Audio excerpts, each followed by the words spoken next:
Hello everybody, it's Paul Neeson with the Raw Life Health Show, and years ago I interviewed a person who's been eating a raw food diet for over 40 years. That's 100% raw. His name is Dr. Fred Bishy, and he told me something I'll never forget. He said, don't ever listen to somebody about the raw food diet who's not eating a raw food diet. You know, people could say a lot of different things about something when they're not doing it, and they can make it sound great, but really what creates an expert? Well, certainly not somebody who's been eating a raw food diet for 30 days or somebody who's even tried a raw food diet for 3 years. No, we all have experiences when it comes to our diet and our health. But I recommend to people, if you are going to listen to anyone, listen to somebody who has the actual experience with what they're supposedly talking about. There are raw foodists out there now who are thriving, and there were former raw foodists who didn't do too well on a raw food diet. So if somebody who didn't do too well on a raw food diet wants to speak out about why they didn't do too well on a raw food diet, that's fine. But I wouldn't listen to that person about why a raw food diet isn't going to work for everyone. And the same opposite. If somebody's going to talk about how to excel on a raw food diet, I would first check to see, well, have they been excelling on a raw food diet? I always say when it comes to our diet and our health, we each have to do what works best for us. And then I teach different ways to know if what we're doing is working for us.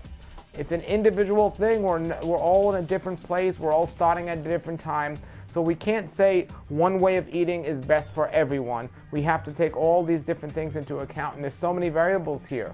So for anyone to say that the raw food diet is best for anyone or the raw food diet is worse for everyone or anything like that, well, if their experience has created that, they could say this is what's worked for me and this is what I would recommend you do, and to have the best chance of it working for you. There was an article recently out that said the raw food diet is dead. Well, I think they were playing off the title of raw food being live food, but I assure you the raw food diet is certainly not dead. There are people out there who have been doing it a long time and thriving, including myself. And then there's a place called the Hippocrates Health Institute, which people come from all over the world with sick illnesses, diseases, and health challenges. And they go on this raw food diet based on the Ann Wigmore Hippocrates Health Institute lifestyle, which is a raw food diet. And many of them are getting much better and even cured, some of them from these terminal ill diseases. The raw food diet is going to do something like that for somebody who's sick. Can you imagine what it will do for somebody who's healthy? Well, this is what it could do for somebody who's healthy. And you know, but that's the way it is with diet and stuff. I remember there was a diet teacher, Dr. Atkins, years ago when he died, and then of course everyone looked at his diet. I'm not promoting the Atkins diet, but I'm saying it's a lot of responsibility when you're doing something and people are looking at you.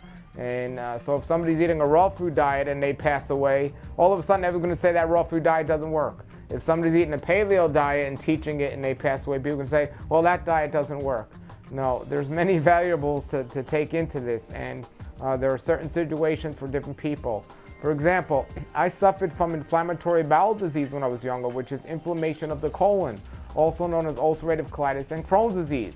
And I ate some fruit and I ate some blended up foods and smoothies and things like this, and I got well again. Now, if I would have ate salads while I was in an inflammatory stage, it wouldn't have worked for me, even though it was raw. And this is a mistake I see some people make. They go on a raw food diet if they're having and they don't realize that with digestion, they might not be able to process and break down everything until their digestion is working correctly. So they might have to blend or just do juices or things like that. So even within a raw food diet, there's different ways to do it, and it all has to be based on a person's own individual experience and also the reason why they're doing it. And so there's many different things here.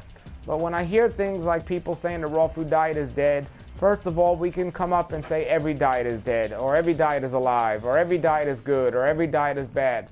What's the point? What is the point? But again, as I said in the beginning of this video, don't listen to somebody who's not doing it themselves. And I could tell you I've been eating a raw food diet for a long time, and it works fine.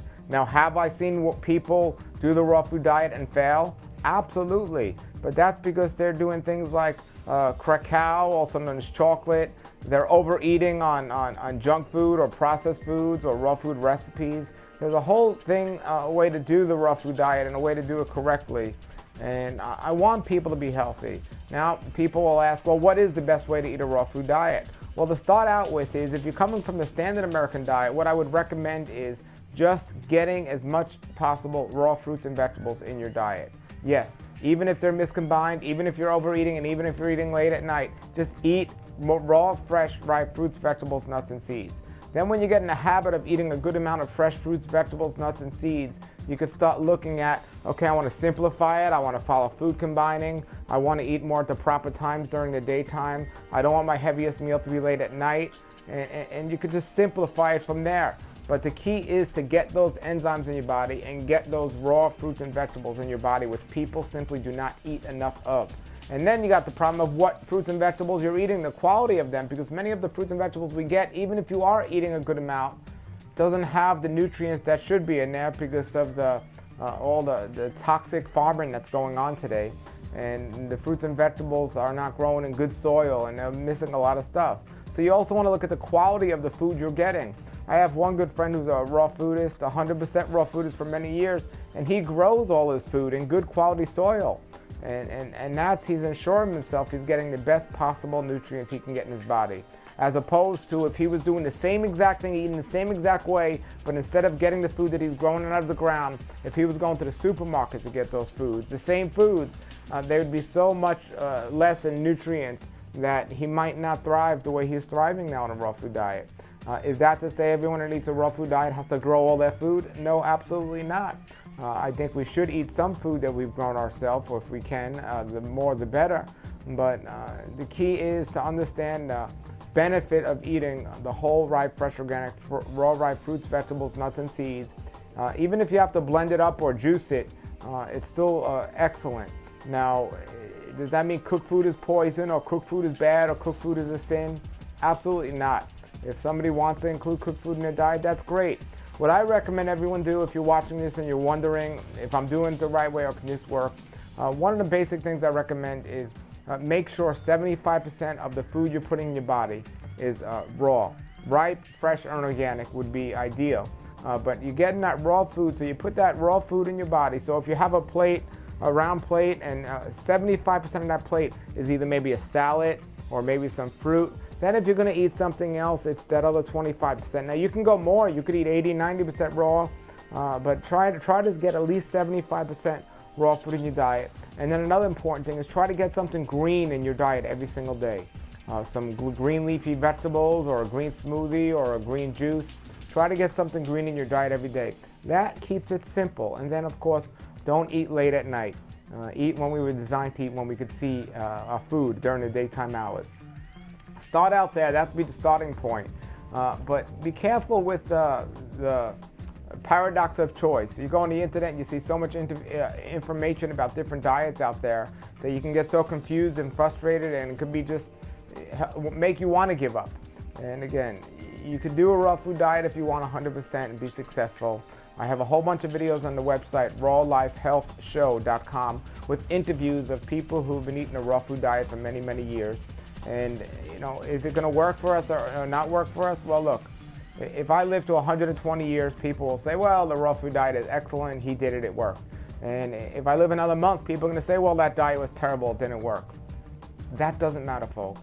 What matters is, number one, the quality of your life when you are living. And there's much more than food that's going to determine that, but also the other health things you're doing or not doing that are going to determine that. Getting stressed out, the amount of sleep we get, monitoring our digestion, monitoring our blood work, and so on. We have to take all these things to account. We can't just say the raw food diet did this or did that. But I assure you, the raw food diet is not dead, regardless of what these internet promoters might promote or just want to stir up some conversation and so on. Because it was never not dead, it was never alive, anything. It's just a way of eating. We got to stop looking at this whole idea of diet. We're not on a diet, it's a lifestyle. It's a lifestyle of eating food that's healthy. Our Creator gave us the fruits and vegetables as our food, so we eat our food. When he said in the Bible, I've given you the seed-bearing plants and the seed-bearing fruits as your food, he didn't say I gave you a raw food diet as your food, or a vegetarian diet, or a paleo diet. No, he said I give you the fruits and the vegetables. So we eat the fruits and the vegetables and the nuts and the seeds that are in those fruits and vegetables. And that's the way I believe we could thrive. If you have any comments or questions about this, post this below the video. And until then, have a great day and a raw simple life.